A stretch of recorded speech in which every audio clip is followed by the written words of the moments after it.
Well, guys, let's get into this stuff. So, traditional marriage versus biblical marriage, guys.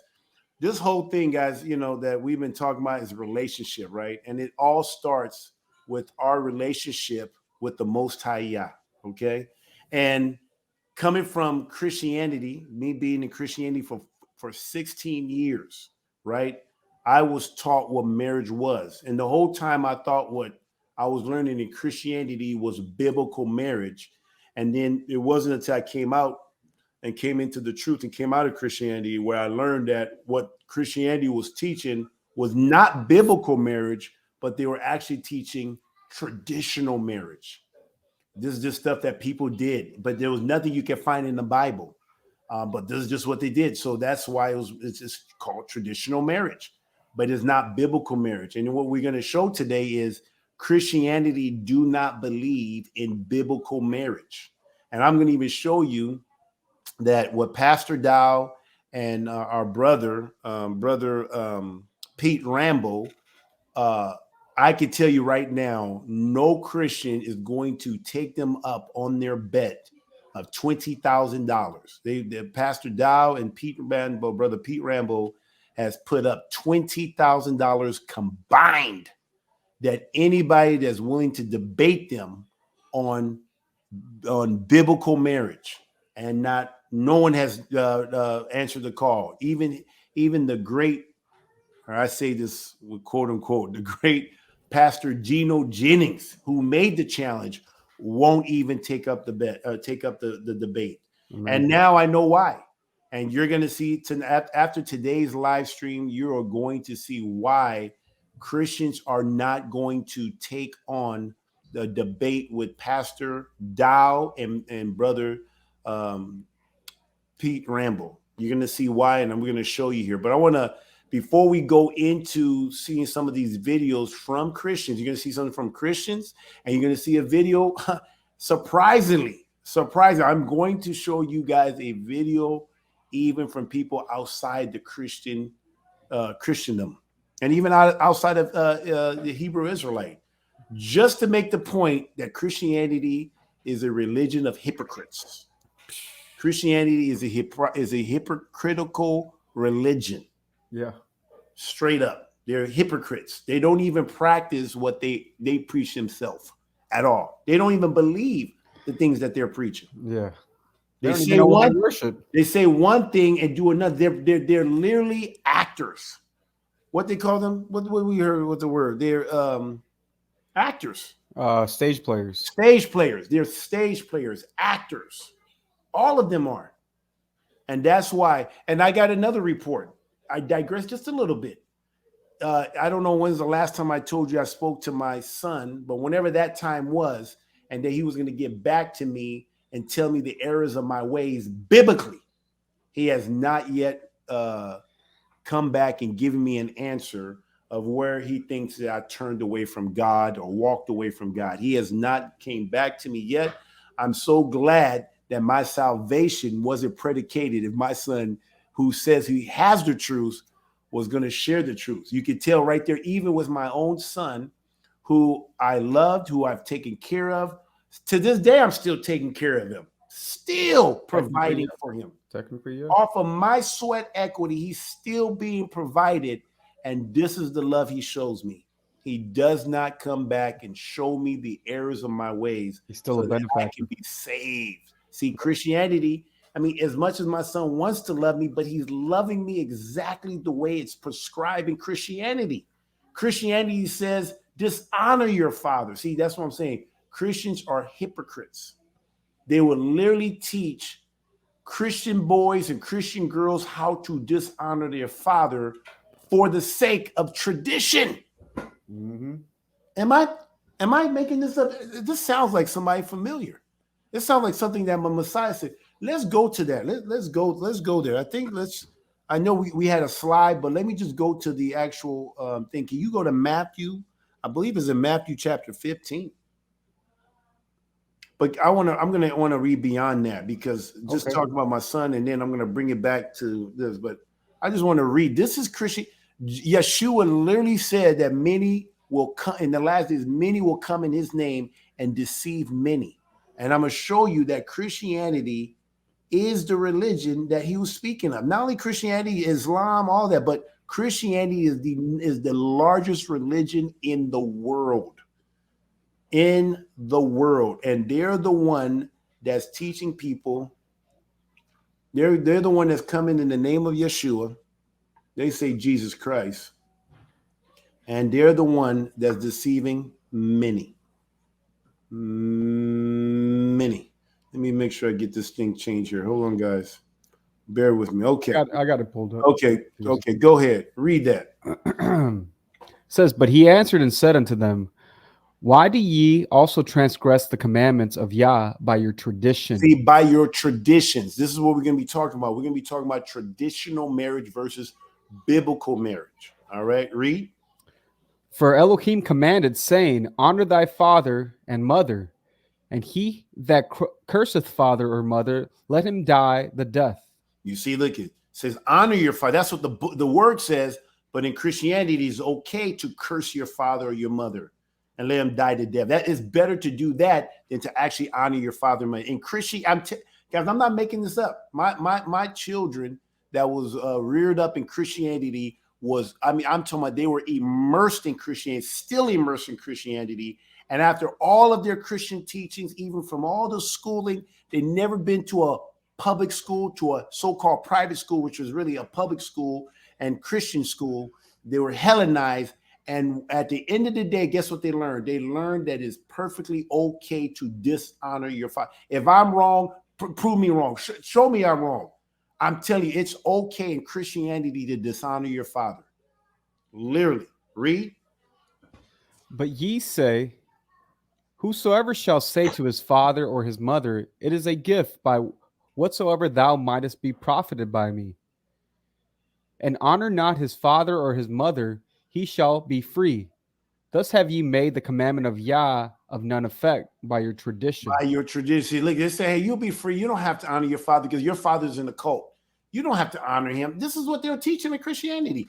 It is perfectly okay. There's no one in my children's life that's literally telling them you need to go and honor your father because he gave you life, everything you have. No one is doing that. They're saying it's perfectly fine that you don't have a relationship with your father. If your father wants to have a relationship, he needs to chase you. You do not go chase your father. He needs to come and chase you. He needs to subject himself to you. He needs to treat you equal. This is what Christianity is teaching my sons and daughters in Christianity, not the one that's with me in the truth. And by the way, those up there, we'll get to it, but just want to keep on reading. Is that it? What did he say? Ye hypocrites. Ye hypocrites. See, look at this. What did I say? Christianity. Christianity is a religion of hypocrites.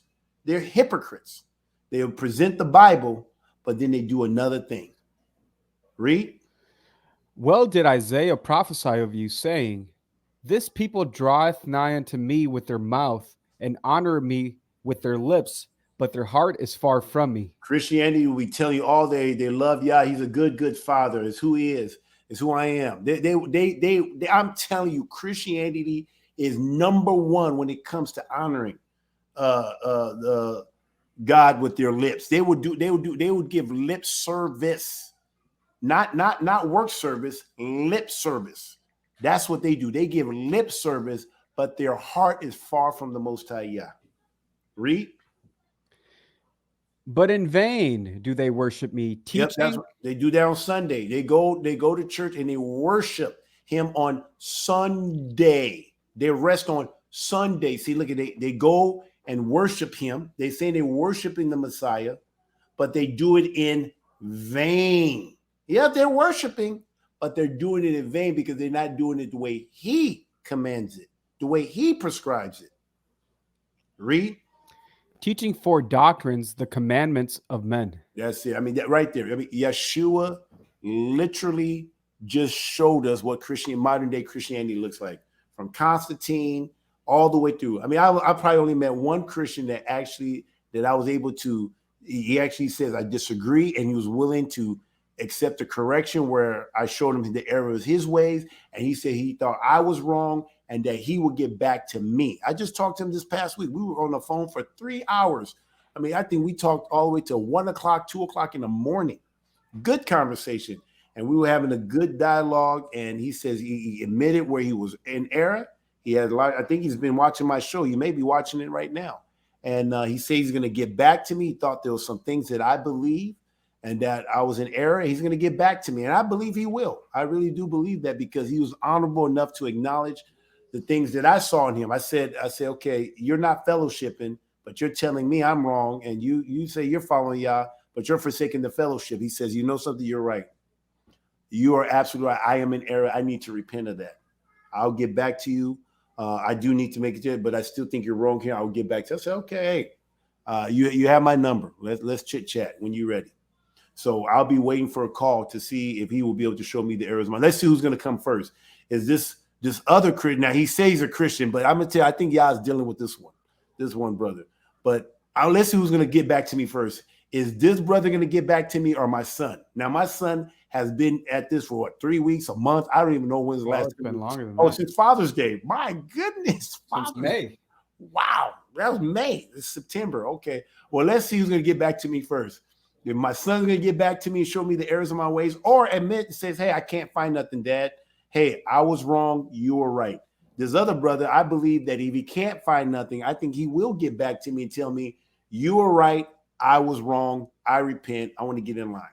I mean, he was actually calling for deliverance. And so, hey, let's see how this all works out. So we will see. I'll keep you guys in the loop when that all transpires. So, all right, let's go back to the thing we've been talking. We've been talking about biblical traditional marriage versus biblical marriage. So let's start with some key words, because when you listen to this video, I want you guys to be able to open up your ears. You guys have to understand there's a difference between knowledge and understanding. See, a lot of people have a lot of knowledge. When you hear a lot of people on YouTube and out there talking, they talk with a lot of knowledge, especially Christians. They have a lot of knowledge, but they have no understanding. See, with Pastor Dow is teaching us, he's giving us knowledge and understanding. You see what I'm saying? See, the Jeremiah 3 says, he said, I'll give you pastors who will give you knowledge and understanding. And the way you get understanding, people, is by doing the word. That's the secret. If you do the commandments of the Most High Yah, even when you don't necessarily understand, but you will get understanding as you do, as you walk it out, as you keep the commandments of Yah, you will get understanding. So now I hope this was going to open your guys' ears who have ears to hear and eyes to see, so that when you hear these Christians talking, you don't get deceived. So let's make sure we highlight certain, what they say like in Sesame Street, or what, the word of the day. The word of the day. Now we're going to have some words, not just one word. We're going to have a few words, but I want you guys to hear this word. So when you hear Christians, you're going to be able, it's like what I'm about to do is I'm about to expose Christianity and how they speak. They're going to speak as if they're talking about biblical stuff, but they're intertwining something that's of the devil. But sometimes you can't see it because it sounds so good and it looks so Christianese and it looks so biblical. But if you don't know what's biblical and what's not, if you don't know what's of Yah and what's of the devil, you're going to be deceived. So let's see if I can help you guys be able to see a little bit better, to be able to catch. It doesn't matter who's talking, just be able to listen. If you have ears to hear, you're going to hear. If you have eyes to see, you're going to see. So let's go to the first one. Let's put up the thing. Traditional versus marriage. Oh, I see. The slide. Okay, so guys, we have traditional versus biblical. Okay, traditional versus biblical. We already see that Yeshua says, do not forsake the commandments of Yah for the traditions of men. All right, so follow along, okay? Tradition versus biblical. Next one. We got public. You're going to be hearing this. Public. And when we get to these videos, these things are going to come up. You got public versus private. Public versus private. I want you guys to hear this. Okay? Go to the next one. You got legal. Legal versus lawful. I'm going to break all these things down. We got legal versus lawful. Next one, last one, I think. You got the sea and you got the land. You got the law of the sea and the law of the land. They're two different things. One is more acting and the other one's real. Sea versus land. Land is solid. Sea is, you can do a lot of different things with the sea, Color of law. Not say it was a color of law. Yes, sea is the color of law. All right. Let's go to the last slide here. The last one is showing all of it together. Yeah, I want everybody to see that because we're going to talk about this. So you see right there, under traditional, you got public, legal, sea. Under biblical, you got private, lawful, and land. And remember, guys, we always talk about, concrete. You got concrete with the land and you got abstract when it comes to the sea. Legal is abstract. Mm-hmm. Lawful is concrete. Public is abstract. Private is concrete. That's a good one. Traditional is abstract. Biblical is concrete. So we're going to really now catch. So we're going to play some videos here. And I want you to listen to how it's going to be short videos. And I'm going to pause it on some of these key words. And I'm going to see, and I'm going to pause it. And I'm not going to say nothing. I'm going to say, okay, type in what word you heard from the key words that we mentioned today. So all these words are key words. You should be listening. You may not hear nothing on this other side, but you may hear public, legal, or sea. So I want to see, or traditional. I want to see if you guys are listening. So play that one, the short video of the guy describing traditional marriage. This is a Christian. Is marriage defined by the state or by God? Well, let me tell you.